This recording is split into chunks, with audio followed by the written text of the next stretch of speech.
26일 경제시황, 경제에 있어서 정의는 있는 것일까? 현재 우리나라의 환율 변동이 심하게 움직이고 있는 실정입니다. 위아래로 변동성이 장난이 아닌 실정입니다. 예전 같으면 하루에 2원도 움직이지 않는 경우가 많았는데 이제는 10원 정도 넘게 변동폭이 움직이고 있는 실정입니다. 이제부터 외환당국에서 문제는 더욱더 심각해지는 상황으로 간다고 예상하시면 됩니다.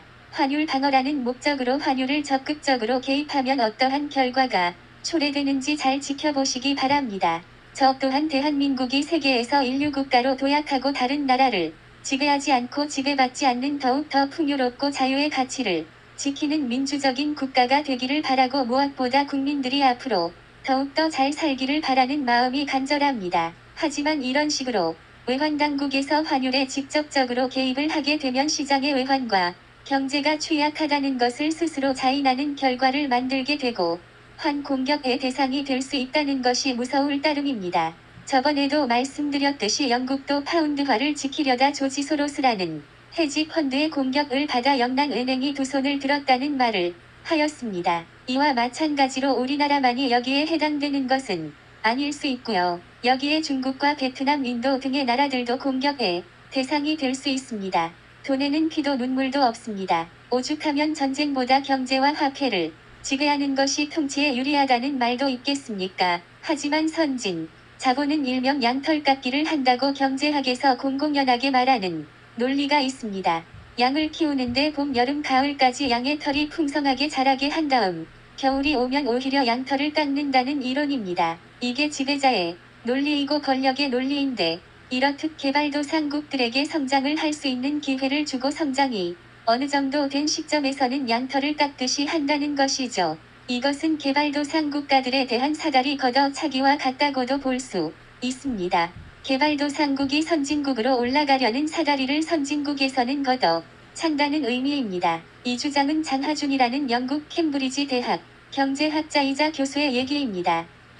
그런 소설 같은 것이 지금의 시대에 있다고 말하는 것은 음모론이야. 우리나라 삼성전자도 있고 현대차도 있고 외환보유고도 넉넉하니 걱정 안 해도 돼. 우리는 선진국으로 갈 거니까. 이런 생각을 하시면 이 프레임에 걸려든다는 겁니다. MSCI 지수에도 편입이 안 되어 호주와 같은 이머징 마켓의 수준이라고 영미권에서는 생각하고 보고 있다는 것이 문제이죠. 아직도 이머징 마켓에 포함되어 있음. 믿고 안 믿고는 개인적으로 받아들이는 것에 따라 다르니 저는 그냥 말씀만 드릴 뿐. 참고로 남아메리카 일명 남미의 나라들의 가운데에서 유독 선진국이 되어야 하는데 선진국이 되지 못한 나라가 있습니다. 1970년대부터 무서운 성장을 하고 자원과 발전 기회가 많은 나라 어딘지 아시죠? 바로 아르헨티나입니다. 이 아르헨티나의 경우에는 모라토리엄 반복 국가입니다. 장장 8번을 반복했습니다. 물론 좌파 정부들의 영향이 아르헨티나에 문제를 일으켰다고 하지만 좌우 상관없이 일단 8번 양털을 깎였다는 것입니다. 이제 우리나라는 2번 깎일 때이고 중국과 인도, 베트남은 1번 시작일 것이라는 겁니다. 이게 사다리 걷어차기입니다. 권력으로 보자면 더 크기 전에 싹을 자른다는, 이게 10년 전부터 중국에게 해야 한다는 의견이 많았습니다. 그런데 2008년에 중국에게 미국이 채권을 팔면서 안 되게 되었던 것이죠. 이제는 숨고르기를 한 거대. 금융이 코인, 주식, 채권, 부동산 이렇게 모든 자산에서 양털 깎기가 진행될 예정으로 보여집니다. 일단 코인 쪽은 깎였다고 보고요. 이제 주식을 반쯤 깎았으며 이제 남은 것은 채권과 부동산입니다. 채권과 부동산의 털기는 규모 자체가 주식과 코인보다는 더 많은 자금들이 움직이는 시장이라서 아마도 큰 파장이 예상이 됩니다. 주식은 회사들의 사업 리스크 실패를 방지하고 신용을 만들기 위해 만들어내는 것이고 국채는 국가의 운영 리스크를 줄이고 국내에 신용을 만들기 위해 만들어내는 증서라고 보시면 됩니다. 그리고 부동산 주택은 한 나라의 경제 성장의 꽃이라고 보시면 될 것이고요. 이것이 혁명과 개혁으로 인해 한순간에 바뀌는 것이 아니라 나선형처럼 과거의 실패와 현재의 성공이 나선처럼 꼬여서 미래가 만들어진다는 겁니다. 지금의 복합 주거형 아파트의 경우에도 20층 이상 50층 이하도 40년 전에 한 번의 개혁으로 나온 산물이 아닙니다. 40년 동안의 아파트 생활의 개발로 인해 탄생한 것이죠. 이와 마찬가지로 사회 인프라 투자 자산 등도 마찬가지라는 겁니다. 그런데 이런 순차적이고 완만한 성장 투자 자산을 한순간에 1년 2년 동안의 군중의 집단 심리로 돈을 벌 수 있다고요. 그래서 투자는 함부로 하는 것이 아니라고 말씀을 드렸는데요. 동물과 인간을 구별할 수 있는 것은 동물은 가장 쉬운 방법을 택하고 인간은 가장 윤리적인 방법을 택한다는 것에서 차이가 납니다.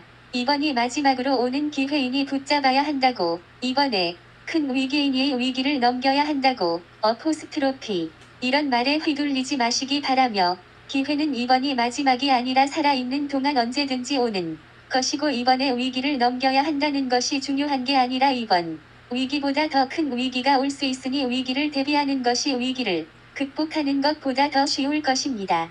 이제부터 이런 사람들이 많아질 것입니다. 야, 임마, 내가 누군지 알아? 내가 회장과 밥도 먹고, 응, 서장과 술도 먹고, 검찰청, 검사하고 막역한 사이야. 알아? 내가 그런 사람이야. 범죄와의 전쟁. 최민식과 오징어 게임 한미녀라는 캐릭터가 생각남.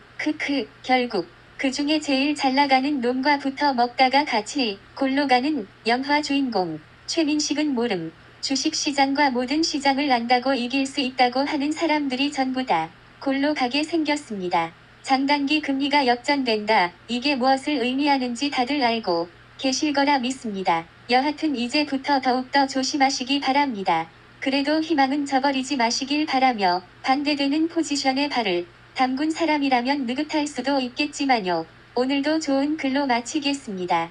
더글라스 케네디의 소설 고온 중에서 우리의 생에서 계속되는 기쁨이나 절망은 없다. 단지 분명한 건 보다 나은 삶을 위해 계속 살아가야 한다는 것뿐이다.